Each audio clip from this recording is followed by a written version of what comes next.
Welcome to Guided PPC podcast. This is the Google Ads podcast by Guided PPC, and today I have a very special guest on my podcast who will be walking us through why most PPC campaigns fail and how to make sure yours doesn't.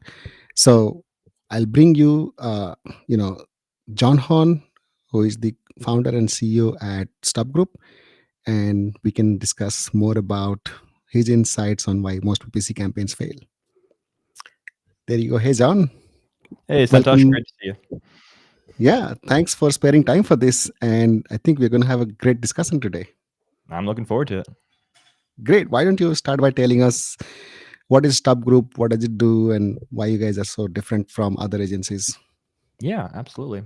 Well, at Stub Group, we focus on the paid search and paid social side of things. So we help businesses who are looking to connect with new customers, find new customers online through platforms like Google Ads, Meta Ads, LinkedIn Ads, Microsoft Advertising, etc. And we help make those connections and run profitable campaigns. And we get to work with a wide variety of types of businesses, everywhere from e-commerce to lead generation, local, national, got a pretty wide portfolio that we get to assist. Awesome. Great. So, everybody who is watching, this podcast will be in three different parts. The first will be introduction, which we just got from John. The second part is where John and I will discuss his insights on why most PPC campaigns fail. And along the way, we can also take questions, but we'll spare last 15 minutes for specific questions that you may all have based on his insights. All right. So, uh, you know, let's start with the topic today, which is why most PPC campaigns fail. What's on your top three list, John? I would say probably top reason is that the advertisers are entering into their PPC campaigns without clearly understanding themselves what does success look like and how are they going to measure that success. So it's more of this idea of, hey, let's run a Google Ads campaign and it's going to magically bring in tons and tons of business for us and we're going to make tons and tons of money. And every now and then it works, every now and then you kind of stumble into things. But for most businesses, what ends up happening is they spend a lot of money, send a lot of money Google's way, and they don't really know what happened. Maybe they got some business, but they weren't tracking things. So they don't know which parts of their campaigns drove those phone calls or orders. They don't even know if the phone calls or orders they got necessarily came from the campaigns or come from something else. They just don't know what they don't know. And so I would say number one is just that failure to set reasonable expectations for what's going to happen from those campaigns, and then having the tracking in place to understand as much as possible. Tracking is never perfect, but as much as possible, what came from the campaigns. And then I would say probably the second most common thing is, how do I say this nicely? Putting too much trust in Google and Google's best practice recommendations.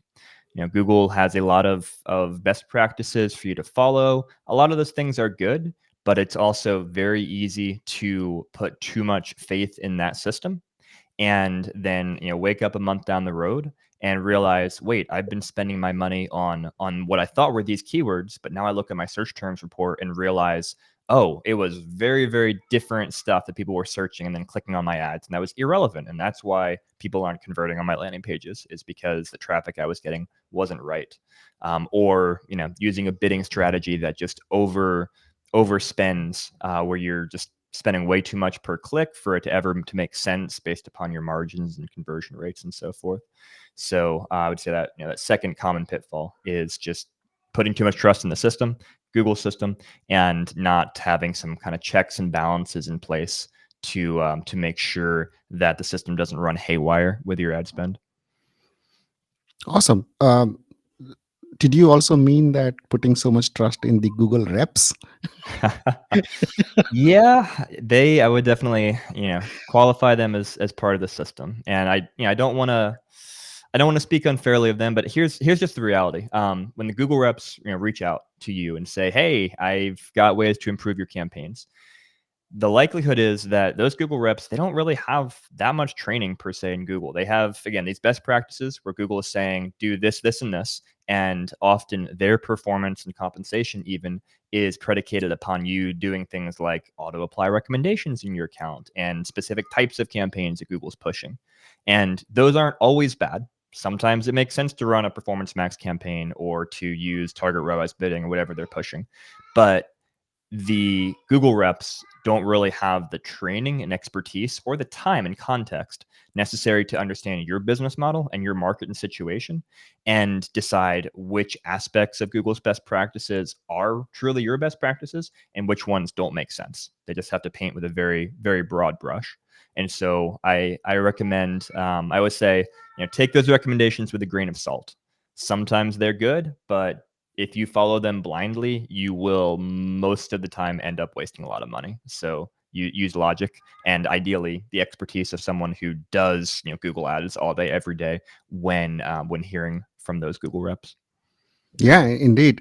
In fact, I've had my fair share of struggles with Google reps. I have had clients who had 50 odd PMAX campaigns running on their account for $1,000 per day budget and those kind of things. Yeah. Yep. But my point is that if you are a business owner, uh, you basically trust somebody from Google officially saying that, hey, I'm from Google, I'm a Google Ads strategist, and I'm here to help your business benefit from Google Ads. How can a business owner who is not really hands on with working with agencies can make a decision, informed decision, like what does it know and consider? It's I mean, it's a great question. It's a hard question to answer because, like you said, most business owners, they're trying to run a business. They're not reading and testing all the nuances of Google Ads all the time. And so when you have someone from Google say, "Well, this is what you should do," you don't really have a knowledge base to push back on and say, "Well, actually, this part of what you're recommending makes sense, but this part doesn't." And so that's where I see there to be tremendous value. Obviously, I'm biased. I run an agency, but I see tremendous value in agencies or even freelancers in house, whatever, just people who have expertise and whose incentives are more aligned with you as the business as opposed to being aligned with Google, where Google gets to make more money, and saying, no, actually, you gotta think through these recommendations a little bit more carefully. And also, you know, we get to see what the recommendations are across many, many accounts. And so we realize, okay, this is what Google's pushing right now. They're pushing this type of bidding strategy, this type of campaign, and they're doing it for everyone. But it's not always a one shoe doesn't fit all feet. And so that's where having someone who gets to see across a wide variety of accounts what Google is pushing can then bring a little bit more to bear on your specific account and say, mm, let's not maybe run PMAX right now because you're a lead gen business with 5 conversions a month, and it's not going to work. You're going to get a bunch of spam leads. Whereas, hey, this e-commerce company over here, maybe PMAX is a great thing to run. You've got 100 orders coming in a month, and PMAX actually might be the best place to spend your money right now. So you need that expertise coming from somewhere, and the Google reps are not, from my perspective, the trustworthy place of expertise to solely rely upon. Yeah, and having said that, John, I think I have interviewed one Google rep, ex Google rep, who started freelancing. So I interviewed him on my podcast, and I wanted to get his side of the story. Like it's easy for us as an agency to um, question Google reps, but what does a Google rep think? And so, I mean, his premise was that yes, this is the reason why I quit. This is the reason why I'm freelancing now. But then Mhm. he also said something profound, which got me thinking: is that, hey, you are a good agency, right? And you're doing good things for your clients. But I have come across a lot of agencies that just do not care about their clients' accounts and campaigns, and they just let set it and forget it. And in fact, they are more often than not counterproductive. So how would a business owner sort of find the balance that, hey, which is a good agency versus what they're saying is good or not, versus what a Google rep, somebody from Google, is saying is good or not. It's a big dilemma, right? It is. Yeah. No, that's a fantastic point. There are a lot of agencies out there who aren't doing a good job, and where Google's best practices, even as flawed as they are still going to be better for the advertiser than the approach the agency is taking. So I think that is a good reminder, definitely for those of us who really care about our clients, that those Google reps are also having to deal with a lot of people who don't have that same care and attention to detail. I think ultimately for the advertiser, it comes down to if you're going to work with an agency or someone third party, it comes down to picking a good solution. There are a lot of good agencies out there. There are a lot of bad agencies out there, and so Right. as with most things, it comes down to doing your I can't talk today. Doing your due diligence. So looking at reviews, looking at case studies, looking at track record. How long has an agency been out there? If they've been out there for 10 years and they have fantastic reviews, then that's going to be a much more exciting thing than, hey, they launched last month and they just don't have any reviews yet. And Yeah. so figuring out those types of things, and then working obviously with the people at the agency who are assigned to you, and figuring out, do they care about my business? Are they asking good questions about my business? Are they responsive to my needs? Are they pushing back on me when my ideas as a business owner, when I present them and they say, you know what, great idea, but what if we do it this way because this will work better with Google's platform? Or do they just always do 100% what I say and never push back? Those are some of the things that I would look for when looking for a really good agency as compared to just the status quo. Yeah. So if an agency is giving you pushback on your own ideas, they're not necessarily a bad agency. They're basically, trying to do the right thing for you, right? Absolutely, it means they care, and that they're not just order takers. Because you don't, yeah, in today's world of advertising, you don't want to hire button pushers. Button Yeah. pushing is easy these days. A lot of the button pushing that used to be done by people is now automated. You need to hire people who are really thinking about your business and thinking, what are the right types of campaigns to run? What's the right type of messaging? Who's the right audience? And that is the tremendous value that agencies bring to the table nowadays, as opposed to back in the day where it's like, oh, move this bit up, move that bit up. There's still aspects of that obviously in today's world, but you need really thinkers on your team. Right. I want to circle back on the first point that you made, which is the top of the list, is not identifying the business goal, and then therefore not translating into tracking the right convergence. It won't be perfect, but at least reasonably well.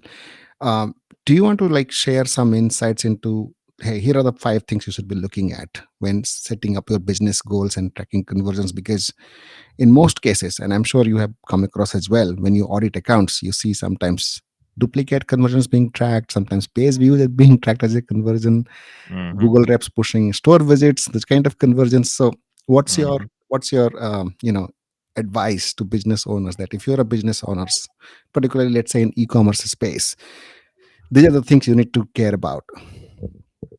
Great questions. 2 seconds. I'm going to plug in my computer before it dies, Sure, and I sure, yeah, will absolutely. come back with those answers. Yeah, no worries. And everybody, if you're watching, you have questions, please keep dropping your questions. We will take your questions as we go along, but I'll let John do the talking for now.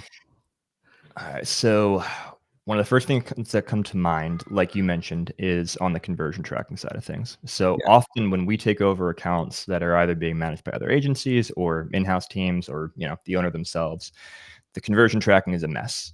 There's not comprehensive tracking going on. So maybe they're tracking this one form over here, but they're not tracking every method on the website that there is to reach out. Or, like you said, they're double counting things. Or one thing that's been really, I shouldn't use the word fun, but interesting to see is, sometimes Google really pushes, especially for e-commerce businesses, to allocate a value to new customers. So it'd be like, hey, every new customer, you want more new customers? Great. Just tell us they're worth $100, $200 or whatever. And this will help us optimize to get you more new customers, which sounds great until you realize that those values that you're adding are actually also being counted in the revenue that Google is telling you you're getting from your campaigns. And you realize, wait a second, 20% of this conversion value is really these fake numbers that I've added in just trying to get the system to get me more new customers. And a lot of businesses have no clue that's happening, because Google's very not straightforward or not intuitive about explaining how that works. So there's things like that. Also, not tracking phone calls is probably the biggest thing I see, especially for lead gen businesses, but it applies to e-commerce as well. They'll come in and they've got form tracking on their website, but they're not tracking phone calls. And phone calls are so important, and often they're getting more calls coming in than form submissions, but the only thing that they're seeing in their account and optimizing towards are form submissions. And so the first thing we do there is like, hey, let's get call tracking set up. And that can make a massive difference for an account, because now you really see what's working, what's not working, and you can get more of those phone calls and optimize towards them. And we like to go a step further and not just say any phone call, but we'll actually listen to and rate the calls coming in and track the relevant calls as conversions in Google, so that we're also telling Google, we don't just want tire kickers and wrong numbers. Those aren't leads. We want the ones that are actually turning into conversations. These are leads. So that, I would say, is one of the biggest mistakes or issues that I see. Another big just foundational one. This is easy to look at, but a lot of people don't think about it. Is, again, that search terms report that I talked about earlier, where that is the heart of your account. If you're running search campaigns, if you're running shopping campaigns, obviously if you're running PMAX, it's a little bit harder. Although now you can see more search terms and Yeah. backlinks. That is helpful. You can still get a pretty good sense nowadays for what search terms are triggering your ads. But that, and a good example there is, we had a client come to us last year in the moving and storage space, and they were spending a bunch of money on advertising, not happy with what was happening. And so we start looking at what's going on in their account. And this is kind of a good example of both why Google's recommendations need to be taken with a grain of salt, as well as why you need to watch your search terms report. So there were two things that were happening. One is they were just kind of clicking yes when Google was sending them keyword suggestions. And so they were adding keywords that were just not relevant to their business, that the AI was saying, oh, we think this is related. So we look at things and they're targeting keywords like U-Haul, which they're long distance movers, very expensive. They do not want people who are looking for U-Hauls, and yet they're targeting that because Google said, oh, this is a moving related keyword, and they just clicked the auto apply button, and it went into the account. And then we dig deeper into the search terms and we see, wait, you're spending a bunch of money on terms like freight forwarding to Mexico, things like that, which, again, Google is thinking, oh, this is moving and transportation related. And so they were triggering keywords with those search terms, but it had nothing to do with what they do. They don't do it for anything related to freight. They're working with just normal people who need to move across country or even move locally. And so they were just wasting 50% at least of their budget was just being wasted on these search terms and keywords that were not relevant to them. And we just were able to come in and say, okay, let's get rid of all of that, clean this up, go after only what we want to target as being relevant. And it makes such a difference to their performance. Oh, indeed. And that reminds me of a client that we recently, I mean, they are working with us. I think they're not going anywhere. They were getting leads at 248. They're a local mover based in Florida. Yeah. And they were, like you said, they were advertising on all those keywords that just didn't make sense for their small business. And they were not saying the right things that they stood for. Like, they were veteran owned, they have transparent pricing, they are licensed and insured. So those kind of things they were not saying in the ads.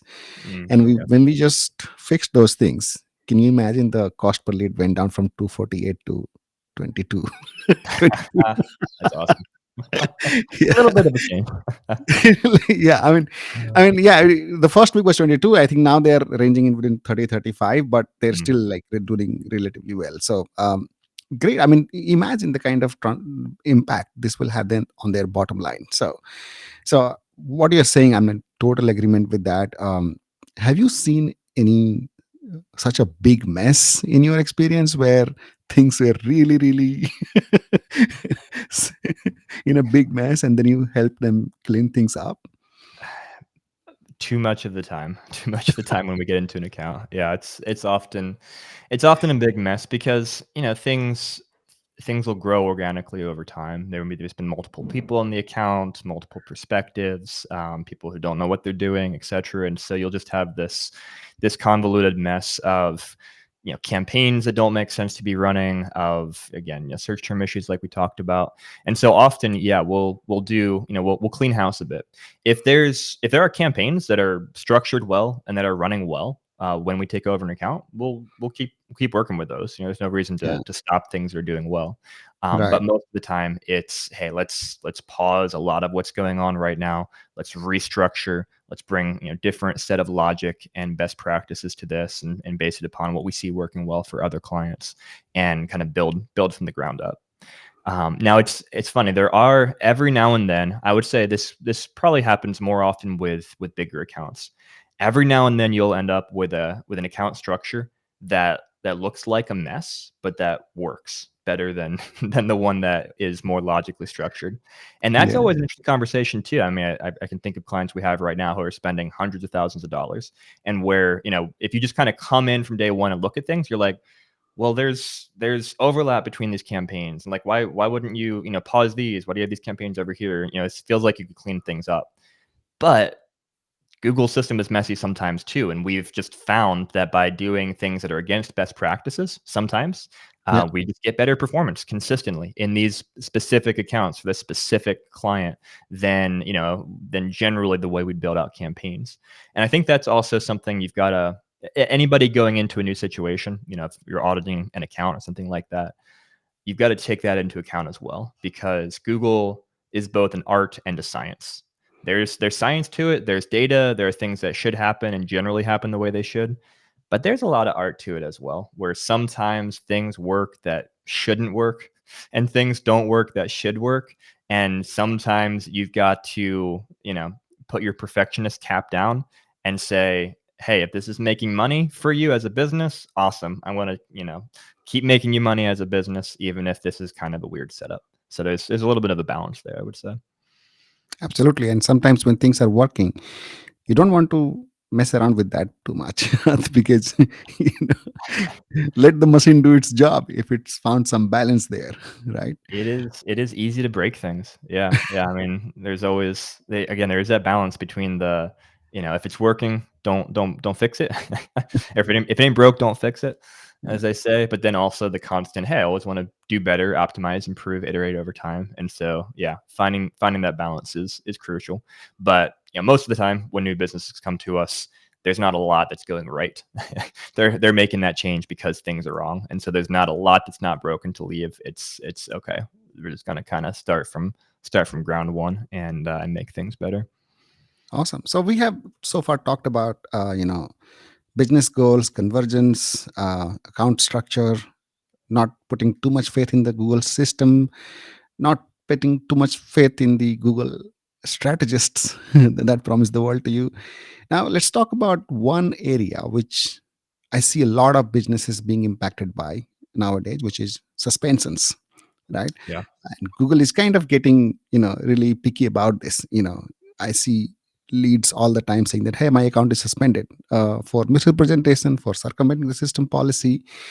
And I think if that happens, regardless of how well structured the campaigns are, or how much money you were spending, the campaigns are going to fail, right? Going to tank or won't even take off.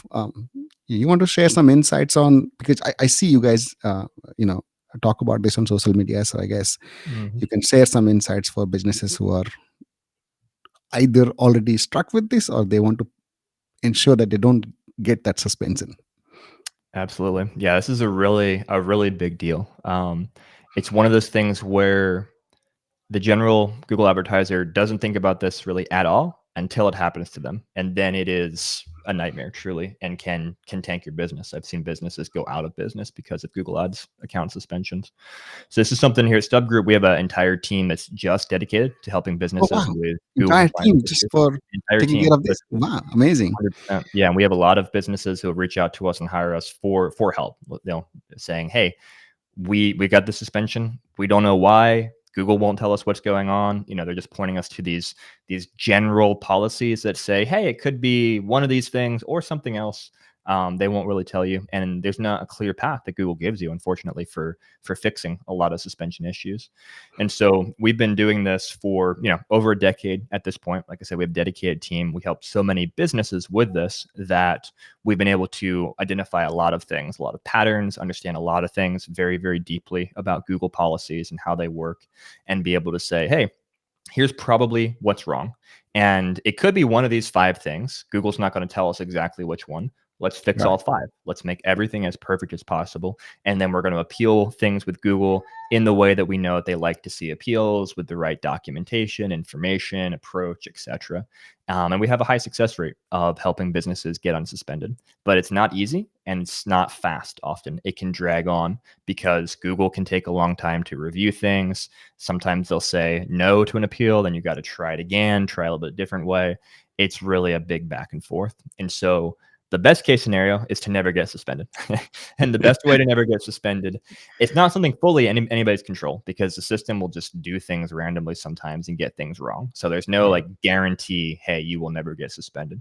But ways to mitigate the likelihood of that happening are, first of all, when you put information in your account, like your billing information, addresses, things like that, get it right. Have it make sense. Don't have typos. Don't use, weird, like, oh, this credit card is my wife's credit card, but the account's in my business name, stuff like that. Things that Mhm. don't match up are very Right. suspicious to Google and often get flagged for what they call their suspicious payments, suspicious payment activity policy. So just Mhm. try to make sure everything is logical and makes sense related to your business information, payment method. Really be careful about having multiple accounts with the same payment method. It's not against policies per se, but it is something that Google often flags and suspends you for, because there's a lot of bad actors that also have multiple accounts for the same payment method. And so Google's algorithms are kind of looking for that as a signal of potential problems. So, when possible, one account, per business. If you have multiple businesses, cool. Make sure the accounts are set up in those multiple businesses' names with different payment methods, stuff like that. So that can help a lot. On the website side of things, have clear policies. If you're in the e-commerce space, have return and refund policies, have terms and conditions, have shipping policies, things like that, so that people on your website know what to expect. And Google looks for those things because they want people who are on your website to know what to expect. So that's really important. Being clear about who you are as a business, having about pages, not doing just weird stuff on your website that looks suspicious. Yeah. If it looks off to a human, it's going to look off to Google. So just kind of use common sense. Other things would be like, don't have redirects in your URLs. So if you have an ad in your account and you're like, oh, I don't want to use this page anymore, I'm going to change it to a different page on my website, let me use like a 303 redirect or something. Don't do that. Google does have a policy against using redirects in your ads, and that can get you suspended for circumventing. Even something as simple as, hey, I used to have this domain name, and now I've switched to a new domain name, and all my ads that used to point to the old domain name are paused, but they're still in my account. Google still crawls paused ads. And I've seen accounts suspended because literally they changed their domain name 2 years ago, and they have a redirect from the old to the new, but they still had paused ads in their account from 2 years ago with the old domain. And Google crawled that and said, oh, there's a redirect. You're pointing from this domain to that domain. You're suspended. And they weren't even running it and hadn't run those ads for years. It's stuff like that just your average advertiser doesn't think of, because it's not really common sense that Google does some of those things. Right. But they do. And so that's where there's value in someone like Stub Group, who does this all day, who has team members who literally just work on compliance and on suspensions. And we kind of learn a lot of those I won't call them tricks, because we're not trying to trick Google's system. We're simply trying to work within the confines of Google's system and truly abide by their policies, and not make Google, not do things that would trigger Google to think that we're not complying with their policies. I think that's a really important part of it. No, absolutely. You nailed it on the head. I think there is no trick to it. I think it's very simple. And I think what people sometimes forget is that, look, there are different set of people who wrote the policies. Then there are different set of people who are actually putting your website, Google Ads account ads in compliance with that policy. So you got to help them. You got to keep things simple, not overcomplicate things. And like you said very rightly, that if it looks suspicious to you, it's going to look suspicious to Google, because they just don't have human eyes. They have hundreds of other signals. Yep. Right. So you just can't. But I think one thing you said, which is kind of given me a lot of food for thought, is not having one credit card or billing information on multiple accounts. Yeah. Do you think that would have ripple effect on other accounts? For example, one account gets suspended, the others will have the impact of it. Absolutely. I've seen that happen many times. It's not always gonna happen. Google, I like to say the only thing that Google is consistent with is their inconsistency. Sometimes you'll be fine, but Yeah. absolutely I've seen situations where this account gets suspended and then all the other accounts that have the same information, same payment method get suspended. And this is especially dangerous for agencies who are Yeah. using their credit card to pay for multiple client accounts, which is why I strongly recommend for agencies out there, either have the client pay directly for the ad spend with their own payment method in the account, or if you do need to pay for the ad spend on behalf of your clients, get a line of credit with Google, set up invoicing, because Yeah. Google, they understand that relationship. They expect to see a bunch of child accounts connected to an invoicing relationship, and that's okay, but Mhm. they don't expect to see a bunch of accounts tied to the same credit card. Okay. And so that can be a real problem for agencies that I've seen happen many times. I see. Okay. I mean, back in the day, there was this thing called in SEO world, bad neighborhood. Is Mm. that the same concept they apply here with the same billing? Yeah, I think that'd be a good way to put it. Yeah. Again, not always consistently. You'll always have somebody be like, "Oh, well, I've been fine. I've been doing this for 5 years." I'm like, "Yeah, I'm sure you have been." But once you have a problem, then then it's very hard to come back from that. So it's better to not take the risk and just, set things up the clean way from Google's perspective to begin with. Okay. And do you guys offer this as a service, standalone service, helping with the suspension? If so, do you want to talk more about it? What's the process like? How can somebody reach out to you for Yeah, yeah, getting? absolutely. Yeah. Yeah, we offer it as a standalone service in addition to helping our existing clients with it, and it's really straightforward. If you get suspended, if your ad account gets suspended, your merchant center account gets suspended, both get suspended, reach out to us. We'll ask some questions to understand as best as we can what's going on, and then if we think we can help, which most of the time we think we can, and we actually can, then you can hire us to help. And then what we do is audit the account, audit the website. Like I said, find everything that could be a problem, because Google almost never tells you exactly what the problem is. So we fix all the things that we know can be problems to Google. And then we work through Google's appeals process, crafting appeals with the information we know Google wants to see, being very clear about what we fixed, what we think the problems were, providing extra information about the legitimacy of the business, so that when Google's reviewing things, they see, hey, this is a real business. Here's their business docs. They're not just a fly by night operator, and other things as well. There's a lot that goes into it, but mostly it's just about proving to Google that, hey, if you did something wrong, or wrong according to their perspective, you're sorry for it. You fixed it. Now you're not going to do it again. Here's all the information. Here's why you're a trustworthy partner to be on the advertising platform. And we have a high success rate of helping clients to get back online with Google after going through those things. But again, it's not always fast. It's not like, hey, we start working today and you're done tomorrow, because the timeline is up to Google. And so I recommend to businesses, when they get suspended, let's get this process started as soon as possible. A lot of people, they'll try and go and submit a couple appeals themselves, and they'll just kind of waste their time for a couple of months as that drags on, as they're waiting for Google to get back to them. And then they're still either at the same place or maybe even a worse place, because they've used up some of their kind of initial appeal shots and they haven't provided or fixed the right things that need to be fixed. And so the sooner we can get into things, helping businesses, the better. Awesome. Great. So now I want to talk about something uh, which I think has a profound impact on the whether the PPC campaigns will thrive or fail, and that is the people who are actually managing those campaigns. And this can be a controversial question, or even a thought that uh, there are different types of agencies, right? There are agencies that would have their own people. There are agencies that would outsource, and there are agencies that would hire junior staff to get things done, just to cut cost and stuff. What in your experience have you seen that can be most counterproductive for businesses on the part of agencies not doing things the right way? Yeah, it's a fantastic question. I mean, there are definitely multiple viable ways to structure an agency relationship, and there's pros and cons that come. So, for example, if you're working directly with an agency that does everything in-house, there are certainly pros that come with that because the agency has more control over the team members that are doing things. They have more control over the retention of those team members, of the quality of the work product they're putting into place, etc. So there's a lot of pros that come with that. At the same time, there's certainly a lot of white labeling that goes on in the agency world, and Right. there's some pros to that as well. Which is, let's say you're working with an SEO agency and they're great at SEO, but their expertise isn't PPC.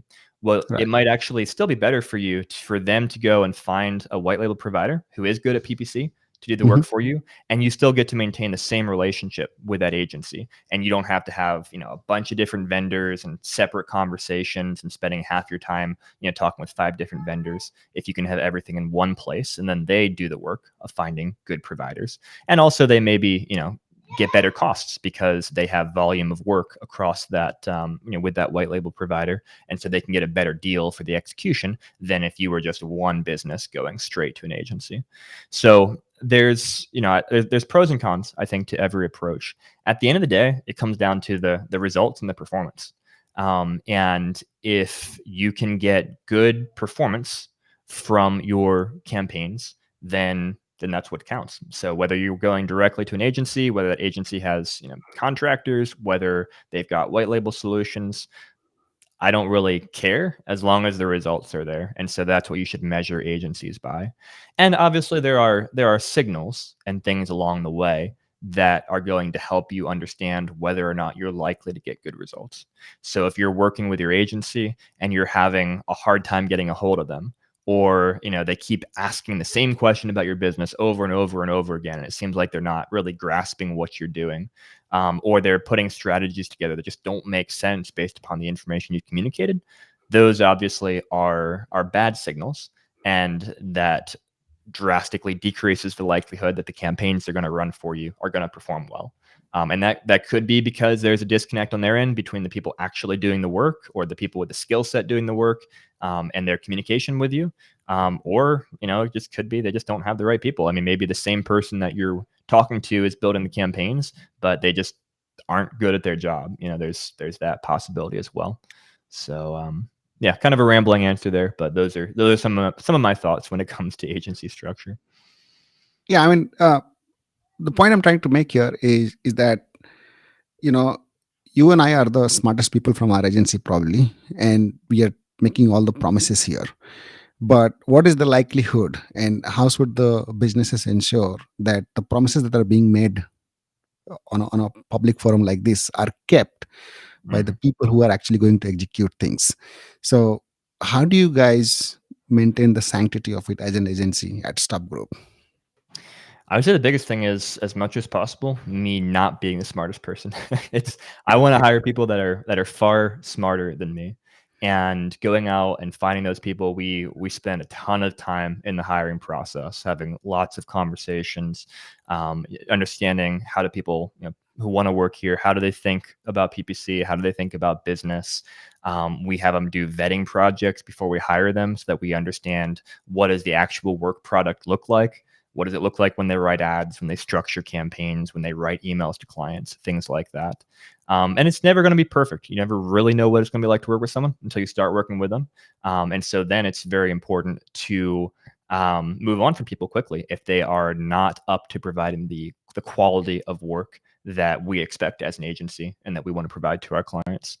And so it's about talking to lots of people in the hiring process, vetting them well, and then vetting them well once they're working with us as well. And ultimately, I want to be in the place where I'm the dumbest person in the company, where it's my job to create a really intelligent team who have different strengths, different skill sets. This person's going to be better at e-commerce, then this person's going to be better at lead generation. This person really understands tracking codes, and putting all of those expertises together at play for our clients, in a way that any one business can't get by hiring a single person to come on board, because a single person isn't going to be an expert at everything. And so we want to pool that expertise and bring it all to bear on behalf of our clients.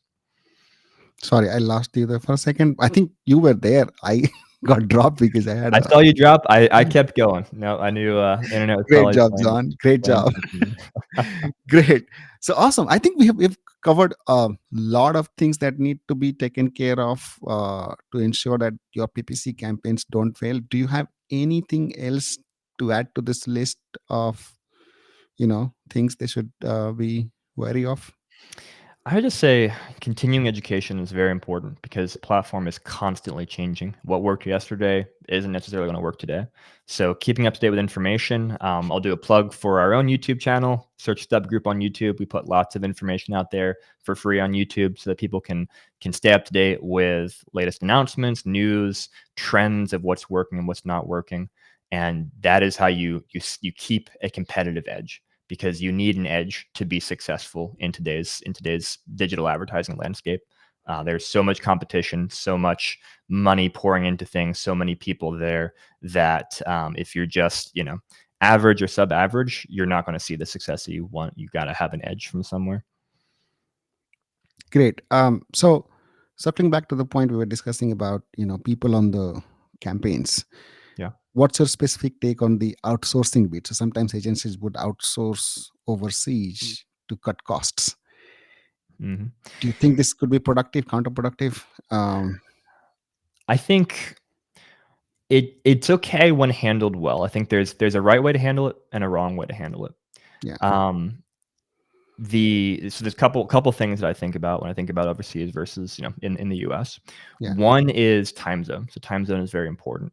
right. There are a lot of different time zones around the world, obviously, and you want to have a lot of overlap with the people who are working in your campaigns. So from my experience, I say it's very difficult when I start my day, someone else ends their day, and there's never really an overlap where it's hard to get on the phone and say, okay, here's what's going on, here's the action steps, or brainstorm, let's figure it out. And it's all Slack messages back and forth, or emails where there's a 12-hour delay, that kind of thing. I'm not going to say it's impossible to make that work.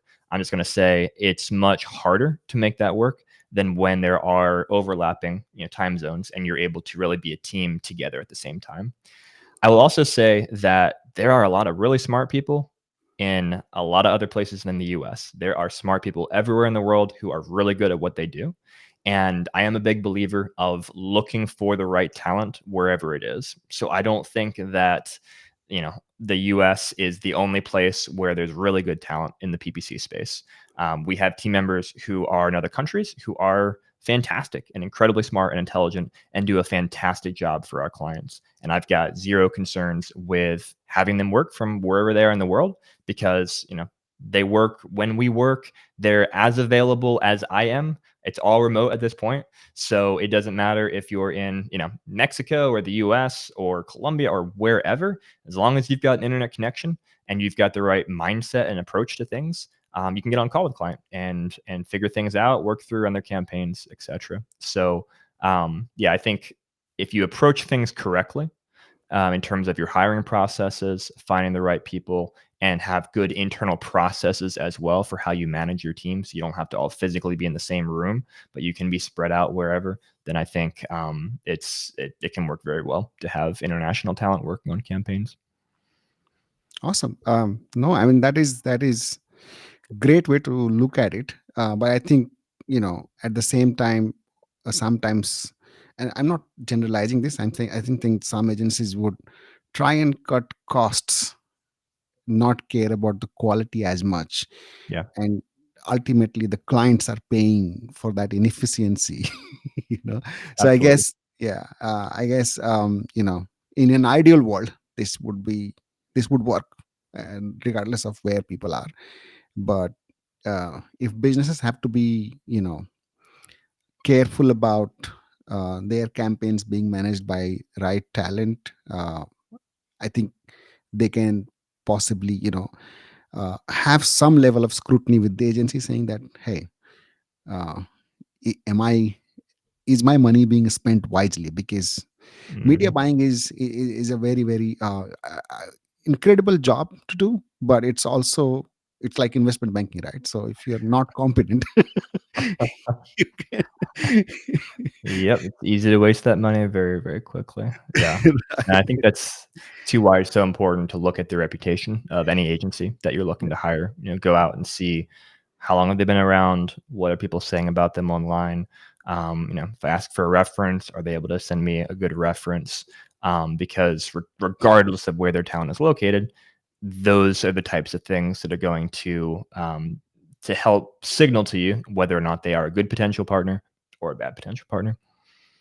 Yeah, and at the same time, I want to like give a shout out and sort of a request to media buyers themselves that, guys, when you are managing someone's campaign, you are actually playing with their money. So please do this with the right level of expertise, experience, or just don't do it, please. Absolutely. Right, awesome. So we've covered a lot of things here. We've got a couple of shout out here. I think there is Alamgir who said portfolio bid strategy with maximum bid cap is also important for lead gen campaigns. Great, absolutely, Alamgir. A lot of people don't even know about this, so great you brought it up. You Yeah. guys use portfolio bid strategies with your lead gen campaigns? Often, yes. So that's like you said. A lot of people don't realize that if you run a campaign level bidding strategy, there's no way to set a bid cap on it. But if you run a portfolio bid strategy, even if you apply that portfolio only to a single campaign, so it's effectively the same as campaign level, you can set a bid cap. And so if you're running, target CPA bidding, maximize conversion bidding, you can set that bid cap and tell Google, yeah, I want to hit this CPA or fill in the blank, but you can't spend more than X amount of dollars and cents per click. I would say where we found this to be particularly helpful is with campaigns that are newer to, let's say, maximize conversion bidding or target CPA, where we'll often see Google just get unrealistically aggressive. Like, okay, we got 2 clicks for $50 a click that day. That's not going to maximize conversions, really. I mean, Right. we should be paying $10 a click, $5 a click. And so you can kind of put some caps in so that Google does not go crazy while it figures things out. And then I've also seen instances where we'll have that in for a while, kind of let Google stabilize and figure things out, and then we'll remove the cap, and we actually see performance improve after that. So I don't think the caps always have to be there, forever and ever. Sometimes maybe they do. It's very nuanced per account, but it's often a good play to a good way to stabilize things and then potentially remove them in the future to continue to improve performance. Awesome. I want to talk about one area which can also significantly impact the success or failure of a PPC campaign is attribution, which is kind of a very complex and challenging topic, right? One, especially when you have multiple ad platforms where you're getting traffic to your website, right? So Meta Mhm. ads, Google ads, often they will try and overlap with each other, try and claim credit for conversions that they did not drive. Yep. How do you guys manage this, and do you have any tools to recommend for business owners? It's tricky. There are a lot of third party tools out there that say, hey, we've solved attribution. We've worked with some of them. I honestly won't say at this point that I've found one that I'm super happy with. So generally, what we look at is a combination of things. Obviously, we look at what we can look at in app. So using Google Ads conversion tracking code, using the Meta Pixel, etc. We'll look at GA4, see what's going on there. We'll look at the site itself. If let's say it's a Shopify site and there's some information there about where traffic's coming from. And then we'll also look at the media efficiency ratio. So we'll look at how much are they bringing in overall? How much are we spending on media dollars to drive that? And then how is that changing over time? And so if we invest, let's say we significantly invest more in Meta this month, what impact does that have on the overall revenue that the client is getting? Did we see revenue also bump up, or do we just see, hey, revenue was similar? Maybe Meta says it was doing amazing, but we didn't actually drive an incremental increase in revenue. We just spent more money, and so our efficiency ratio came down.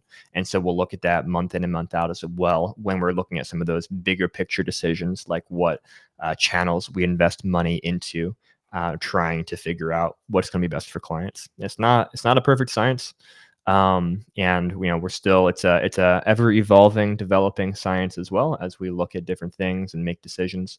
That's kind of where we're at the moment. So you wouldn't take one tool and say that this is my source of truth, regardless of how sophisticated that tool might be.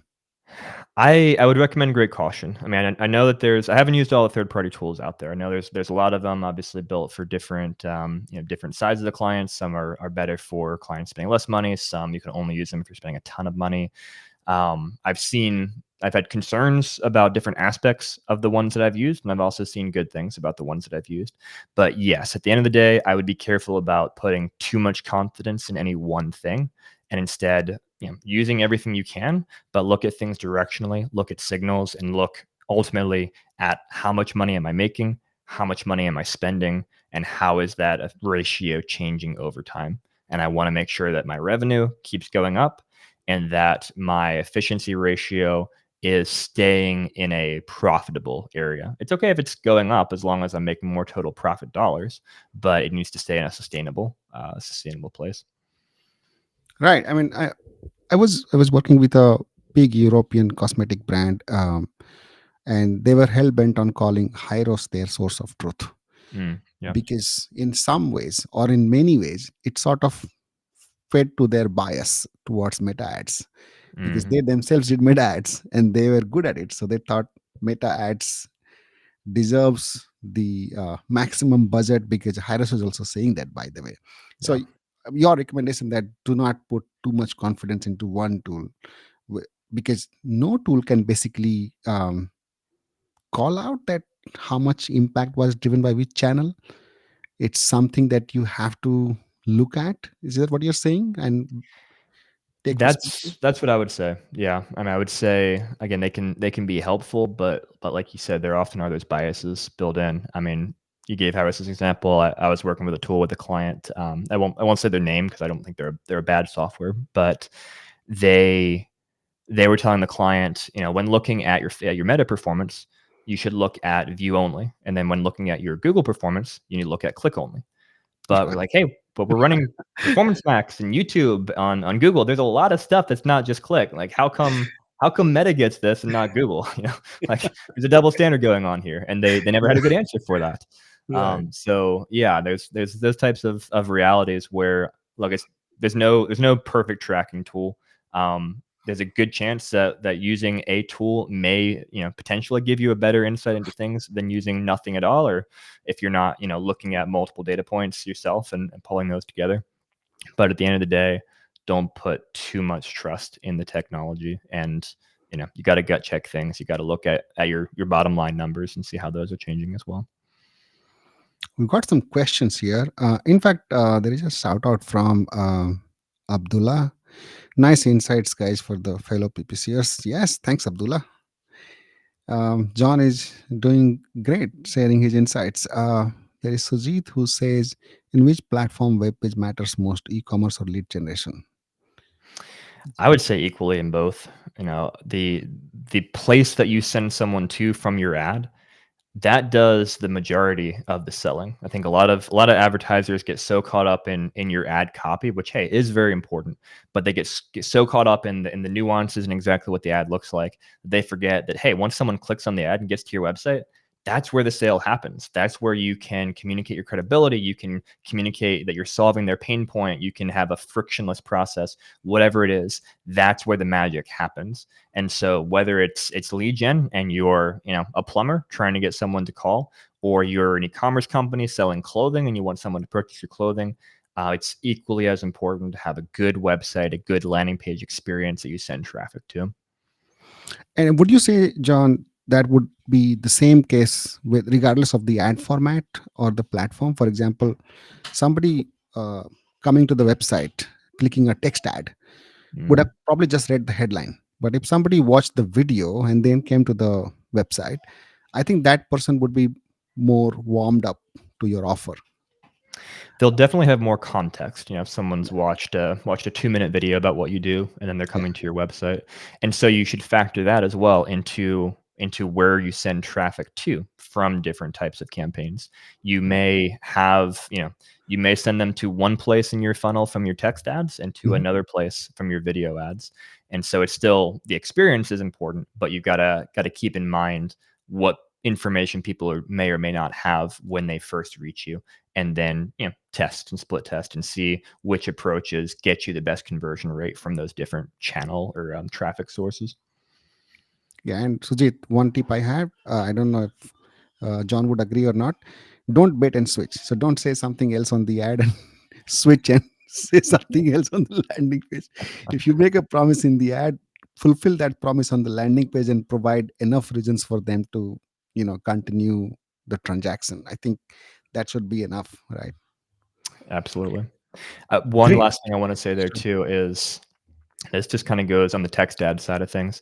I was Yeah. just on X the other day. I saw somebody talking about a test they did, which their conclusion from the test was most people really don't read text ads these days.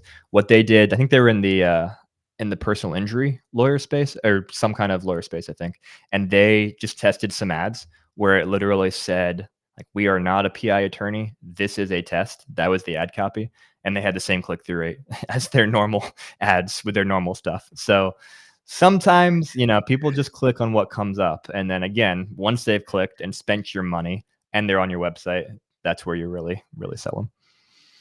Yeah. I mean, you would know probably. We use call tracking metrics, and a lot of times we see people calling assuming that they're calling a competing business. Yes. It happens all the time for us as well. Yep. And like, nope, we're not. Now, that's an opportunity, that we also talk to our clients, which is, hey, obviously don't pretend to be the competitor, nothing like that. But they're obviously interested in the service you sell. So there is an opportunity there to say, nope, we are not, ABC company, but we can help you with this. And so you can turn that call into a sale sometimes. But yeah, people don't read a lot these days. They just click around and then kind of figure out after the fact where they ended up. Yeah. So Sujit, landing page matters regardless of the ad platform, regardless of the ad format. This is where your transaction happens. We have a question from Rohit. Can we use search terms of brand search in PMAX search theme in asset only to show ads on SERP? Because my brand search CPC is 250 INR, which would be $3, I guess. Is it a good idea? So I think if I'm understanding the question correctly, you're asking in Performance Max campaigns, you can do something called search themes, which is where you can kind of type. They're not keywords per se. They're not keywords in the way you think about keywords. You're not telling Google this is a keyword I want to target, but you're basically typing information to Google about like the themes of traffic that you want. So if you are, if you're a hotel and you service people who are, let's say you're a hotel in Boston and you service people who come to the Boston Marathon each year. You don't really want to target keywords like Boston Marathon. That's not relevant to you. But potentially in your PMAX campaign, you might have a number of themes. And as part of that, be like, Boston Marathon, hotel for Boston Marathon, some things that kind of inform Google, oh, this type of person might be interested in these ads if they also meet these other signals that I provided. So to answer the specific question, I don't see any problem with entering your brand name as search themes.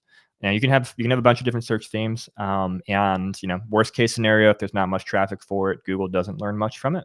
Best case scenario, they see, oh, okay, having your brand name, this is relevant. This is the type of person that we want to show our ads to.